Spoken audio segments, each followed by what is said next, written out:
हमारा बड़ा special segment होता है जब हम रमज़ान की बात करते हैं और रमज़ान में हमारी कोशिश होती है, बाकी मामूलात तो चलते हैं लेकिन अपने माशरे को सुधारने का जो कि हमारा आज का टॉपिक भी है कि आप अपनी ज़िंदगी तो बेहतर बनाने की कोशिश करते हैं अपने इर्द गिर्द के लोगों की। जैसे आपकी फैमिली अगर आपसे जुड़ी हुई है, आपके घरों में अगर शौहर हैं या आपकी बीवी हैं, आप उनकी ज़िंदगी बेहतर बनाइए। या अगर उसके साथ साथ आपके बच्चे हैं, वो आपके एक तरह से अल्लाह ने आपको सबब बनाया है उनके लिए इस दुनिया में आने का, तो वो आपके मोहताज हैं बहुत से तरीक़ों में। जब वो बहुत छोटे होते तब भी, बड़े हो रहे थे तब भी, फिर आपके अपने बहन भाई, आपके माँ बाप जिनका बहुत रुतबा बुलंद है दीन इस्लाम में, ख़ास तौर पे हमें बार बार ताकीद की गई है।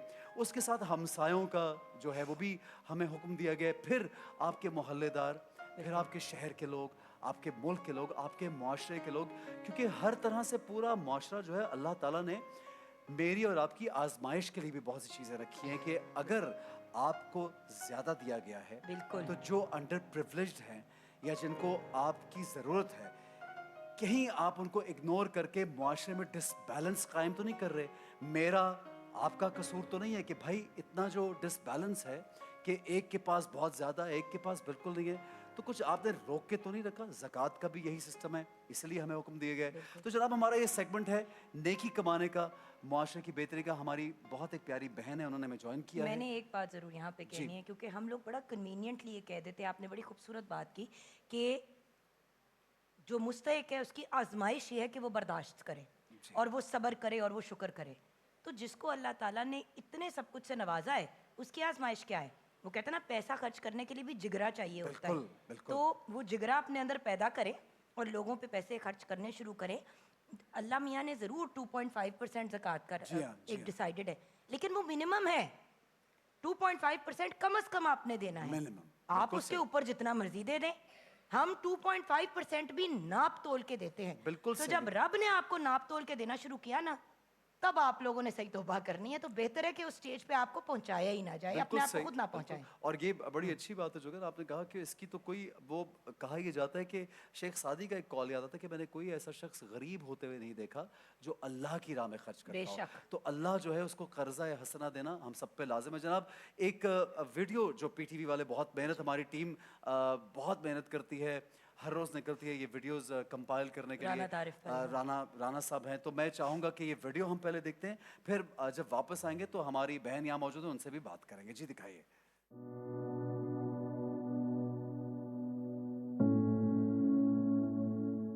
अस्सलाम वालेकुम, मेरा नाम अलीशा है और मैं शाह फैसल कॉलोनी में रहती हूँ। मैं रिक्शा चलाती हूँ क्योंकि मेरे वालिद साहब जो हैं फ़ौत हो चुके हैं, कोई कमाने वाला नहीं है। मैं सब बहनों में से छोटी हूँ। 5 बहनों की शादी हो चुकी है और मैं हूँ अपने घर का गुजर बसर चलाती हूँ। रिक्शा जो है रेंट पर है। 400 रुपया आजकल भाड़ा है, लेकिन मैं 300 रुपया भाड़ा दे देती हूँ, मेरे साथ रियायत कर लेते हैं।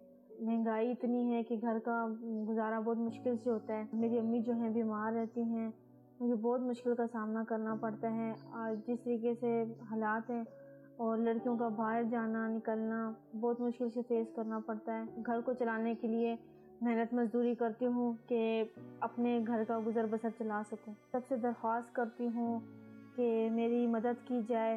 मैं मुखिया हज़रात से अपील भी करती हूँ कि मुझे रिक्शा एक दिला कर दिया जाए, जिससे मैं अपना जो रिक्शे से अपने घर का गुजर बसर चला सकूँ और मेरी थोड़ी इमदाद भी की जाए, जो मैं अपनी अम्मी की दवाई वगैरह जो है अफोर्ड कर सकूं। तो प्लीज़ मेरी मदद की जाए। जी जनाब, आपने देखा कि हमारी बहन हमारे साथ मौजूद है। सबसे पहले हमारी बहन को, अस्सलाम अलिशबा को, हम वालेकुम। अस्सलाम वालेकुम कहेंगे। वालेकुम अस्सलाम। कैसी हैं आप? खैरियत से हैं? जी मैं ठीक ठाक हूँ। अच्छा, मैं इस बात को ना जुगन बड़े एक मुख्तलिफ पहलू से देख रहा हूँ, मुख्तलिफ एंगल से, कि हमारी बच्ची, हमारी अपनी बच्चियाँ निकलती हैं, काम करती हैं, माशाल्लाह। उन्हें बहुत मुश्किलात का सामना करना पड़ता है। बिल्कुल। हम शायद मर्द हजरात या हम लोग समझ नहीं सकते जो ख़वातीन को मुश्किलात फेस करनी पड़ती हैं। तो मैं समझता हूँ कि इनको एक्स्ट्रा अप्रिशिएट करना चाहिए, एक्स्ट्रा इनको बकअप करना चाहिए। और मैं चाहूँगा कि सबसे पहले जो हमारी बहन इस माशरे की यहाँ मौजूद है, उनके लिए ऑडियंस को मैं कहूँगा ज़ोरदार तालियाँ बजाइए। आप यहाँ पे आइए, आप मेरी बहन यहाँ आइए। जुगन, आप भी एक वर्किंग वुमन है, मैं यहाँ पे सलूट करना चाहूँगा हमारी इस बहन को, जो कि अपने माँ बाप को देखा, अपने घर वालों को देखा कि वो तंग हैं और आज रिक्शा चला रही हैं। ज़ोरदार इनके लिए तालियाँ। ये बार बार तालियां बजवाने का जी चाह रहा है। मैं आपको इस बात पे अप्रिशिएट करूंगा, आप में ये हिम्मत। सबसे पहले ये तो ऐसा मौका कि मेरा जी चाह रहा है मैं आपका इंटरव्यू करूं कि इतनी हिम्मत और हौसला और रिक्शा चलाने का आपने सोचा कैसे, ये बताइए। बल्कि बताओ ये हमारे साथ एलिशा बेटा जरूर शेयर करो। आयरन लेडी जिनको कहते हैं। आयन लेडी जी। कहते हैं। देखिए अब्बू की तो डेथ हो गई, अल्लाह उन्हें जन्नतुल फिरदौस में आला मकाम अता फरमाए, आमीन, आमीन। आमीन। भाई बहनों की भी शादियां हो गई, अभी अकेली बच्ची। भाई नहीं है। अच्छा भाई बहन नहीं, जी, और चारों सिर्फ बहनों की बहनें, जी। शादियां जी, चार हो गई हैं और आप हैं जी, सबसे मेरे से छोटी। बड़ी। ये ख्याल कैसे आया आपको रिक्शा चलाने का? क्योंकि अब्बू मेरे बीमार हो गए थे, कोई कमाने वाला नहीं था। मैं सब बहनों में से छोटी हूँ और बहनों की शादी हो चुकी थी, तो हमारा अपना घर था जो अब्बू की बीमारी के दौरान हमने बेच दिया था। जो कुछ कर्जे हो गए थे वो हमने फिर लोगों को दे दिए थे, और कुछ पैसे रह गए थे जिससे हमने रिक्शा ख़रीदा था। तो बहुत फिर मुश्किल हो गई फिर थी, वो भी क्योंकि- बेचना पड़ा। जी, वो बेच कर फिर हमने कर्जा उतारा और जो कुछ पैसे रह गए थे फिर रिक्शा ख़रीदा और रिक्शे से अपने घर का गुजारा चलाती थी, किराए का घर। थी। जी। अच्छा, आप किस इलाके में रिक्शा चलाती हैं, मुझे ये बताइए। ज्यादातर आपका इलाका कौन सा कवर करती हैं आप? मैं ज़्यादातर शारा फैसल में चलाती हूँ ठीक है। और बाहर भी मैं सवारी वगैरह लेकर जाती हूँ। और कितना अरसा हो गया आपको ये काम मुझे करते? 2.5 साल हो गए। माशाल्लाह 2.5 साल में। और रोज के कितने पैसे आप बना लेती हैं? किराए को आप निकाल के बताइए कि आप अर्न कितना करती हैं? कभी लगती हैं सवारियाँ, कभी पूरा पूरा दिन खड़ी रहती हूँ, और कभी 800, कभी 400, इस तरीके से, क्योंकि पेट्रोल वगैरह भी अब देखिए निकालना ना होता है, 800 की महंगाई अगर बहुत आप है। बात करें तो 300 उसमें से पेट्रोल अगर जी आप हाँ, निकल गया। टोटल आपके 800 800 होंगे। बच जाते अब हैं। 800 में बच जाते हैं या बच नहीं नहीं, जाते। बचते टोटल नहीं, कमाई।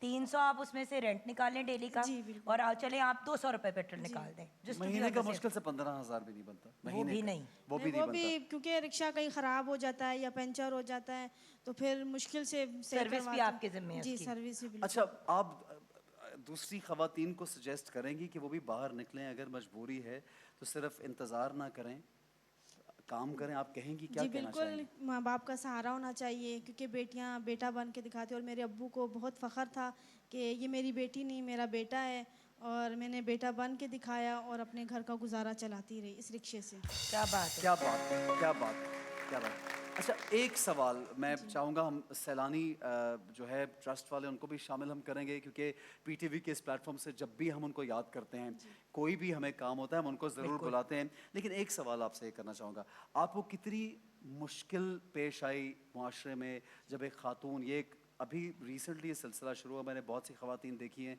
कि वो कुछ सप्लाई का काम जब करी, फूड और दूसरी चीज़ें, पाकिस्तान में, ये बाहर के मुल्कों में तो होता है कि बाइक्स भी चला रही हैं और रिक्शा भी और टैक्सी भी। कुछ स्कूटीज और खवातीन गवर्नमेंट ने भी बहुत सी चलाना चीज़ें शुरू- जी फैसिलिटीज हाँ, प्रोवाइड की। फैसिलिटी पिंक है। रिक्शा भी आया था एक बिल्कुल, ज़माने में। बिल्कुल।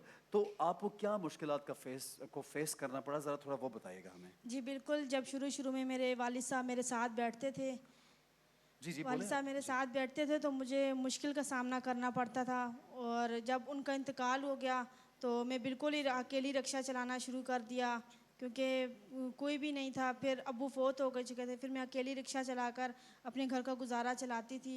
और रिक्शा कहीं ख़राब हो जाता था, फिर मैं धिक्का लगाकर जो मैकेनिक तक लेकर जाती हूँ। अच्छा, देखिए इतना नाज़रीन, ये कैसा हमारे लिए एक बहुत बड़ा सबक है, एक तालीम है हमारे बच्चों के लिए। मैं कुछ लड़कों को जानता हूँ जो, अगर आप यकीन करें कि उनके पेरेंट्स इतने परेशान हैं, 20-25 साल एज होगी, काम नहीं उठते करते, ही नहीं हैं। उठते नहीं कि काम नहीं है हमारे पास। क्या है? क्योंकि माँ बाप ने फैसिलिटी के तौर पे मोबाइल लेके दिया, लैपटॉप लेके दिया, उसको मिस यूज करते 3-3 बजे तक वो और कर। ऐसा और ये टफ देखिए कि टाइम आए मैंने नहीं, और टफ टाइम आए भी तो बूढ़ी माँ घर से बाहर निकलेगी जी हाँ। काम करने के लिए, बीमार बाप निकलेगा, बेटा नहीं उठेगा। बिल्कुल, और बिल्कुल। आई एम सॉरी, मैं ये मर्दों को उस तरह से बुरा नहीं कहना चाहती, मर्द हजरात भी बहुत एफर्ट कर करते रहे हैं, energy majorly करते हैं। वही करते हैं। लेकिन अब ये बच्ची उठी ना, निकली ना, और बेटा हम सब आपको खराज तहसीन पेश करते हैं माशाल्लाह। और हमारे साथ सैलानी वेलफेयर ट्रस्ट से एडमिनिस्ट्रेटर की पोजीशन पे हैं वाजिदुल्लाह साहब। वाजिद भाई आइए। आइए आप वाजिद भी भाई, आए। तशरीफ लाइए please. Thank you so much. अस्सलाम वालेकुम वाजिद भाई, कैसे हैं आप? खैरियत से हैं? शुक्र अल्हम्दुलिल्लाह। सबसे पहले बहुत शुक्रिया मैं आपका अदा करना चाहूँगा कि आप लोग आज शामिल हुए हमारे प्रोग्राम में। और सैलानी वेलफेयर का ख़ास तौर पे शुक्रिया कि एक ऐसा इदारा है जो हर तरह से हर वक्त लोगों की मदद करने के लिए आगे आगे रहता है। जनाब, हम अब यहाँ पे मौजूद हैं, इनकी ख्वाहिश है कि इनको अपना एक रिक्शा दिया जाए। राइट। तो ऐसे में हम क्या कर सकते हैं, ये बताइए। सबसे पहले तो मैं अपनी बहन का बहुत जुर्रत को इनकी सलाम पेश करता हूँ कि ऐसे हालात में रिक्शा चलाना, जो एक मर्द हजरात ये काम करते हैं बिल्कुल, और वो फीमेल कर रही है, तो इसका मतलब ये है कि मर्द तो कई गुना ज़्यादा काम कर सकते हैं। तो सैलानी वेलफेयर अल्हम्दुलिल्लाह 63 से ज़ायद शोबों में काम करता है। ये हमारा एक रोज़गार डिपार्टमेंट भी है जहाँ हम लोगों की रोज़गार लगाते हैं। लोग हमारे पास आते हैं, अपनी सीवीज़ जमा कराते हैं। तो हमारा जो डिपार्टमेंट है जिसमें हम बाइक्स प्रोवाइड कर रहे होते हैं ताकि वो राइडर के तौर पे जो है अपने रोज़गार कमा सके। और इसी के साथ साथ जो है हम रिक्शा प्रोवाइड करते हैं, लैपटॉप्स प्रोवाइड करते हैं, मोबाइल फ़ोन प्रोवाइड करते हैं। तो हमारी बहन के लिए जो है हम इंशाल्लाह सैलानी वेलफेयर ट्रस्ट की तरफ से इनको रिक्शा देना चाहेंगे। और यही विजन, यही मिशन हज़रत बशीर फ़ारूकी साहब का है कि मुल्क में ऐसे सफ़ेद पोश ख़ानदानों की किफ़ालत की जाए जो बज़ाहिर देखें कितने हार्ड वर्किंग से कमा रहे थे। तो आज इनके लिए जो है हम रिक्शा ले जनाब, आपका तो मसला हो गया हल। जुगन, मैं चाहूंगा आप अपने हाथों से इनको ये पकड़ाएं और क्योंकि वाजिद जुगन भी भाई हमारी एक बात नहीं, बट एक बात जुगन हाँ, पकड़ाने से हाँ। पहले रिक्शा, अब वो दुनिया नहीं रही भैया जो ये मर्द का काम है, ये औरत का काम है। और औरतों को इस तरफ आना चाहिए क्योंकि एक रोजगार के ऊपर घर नहीं चलता। सो द पॉइंट इज, इस पे मैं जरूर एक बात कहूंगी, being a woman my self, हम कुछ भी कर सकते हैं। अल्लाह का बड़ा करम है, हिम्मत की बात है। और जब आप जैसे प्यारे भाई हमारी सपोर्ट में साथ खड़े हो तो प्रॉब्लम क्या है। बहुत बहुत सी मुबारक हो तालियां, मेरी बेटी को। बहुत बहुत मुबारक हो, बहुत बहुत मुबारक आपको। और आई एम आप वेरी लोगों हैप्पी कि आपके लिए आज जो ये हुआ है, इससे तो मुझे ये बहुत ज्यादा खुशी हो रही है। आप यकीन बहुत कीजिए। शुक्रिया, बहुत और राशन भी जाएगा सैलानी की तरफ से भी और किक्का किक्का की की तरफ जाने से से। भी। और हम अपनी बहन को जो है रिक्शे के साथ साथ ये पार्ट टाइम जो रिक्शा चलाएंगी और इनको हम आईटी ट्रेनिंग्स करवाएंगे ताकि ये महाना डॉलर्स में कमाए, क्या बात हज़ारों डॉलर्स कमाए, है, अब मजा आया ना वाजिद ताकि भाई। ये इस फील्ड से हट जाए। पार्ट टाइम ये काम करेंगे और महाना डॉलर्स कमाएगी इंशाल्लाह क्या बात करीब है। 6 महीने में। बहुत मुबारक हो बेटी, बहुत बहुत मुबारक हो। और यहाँ पे हम एक छोटा सा ब्रेक लेंगे। बहुत आज और खुशी हुई ये है। जो है हम इनको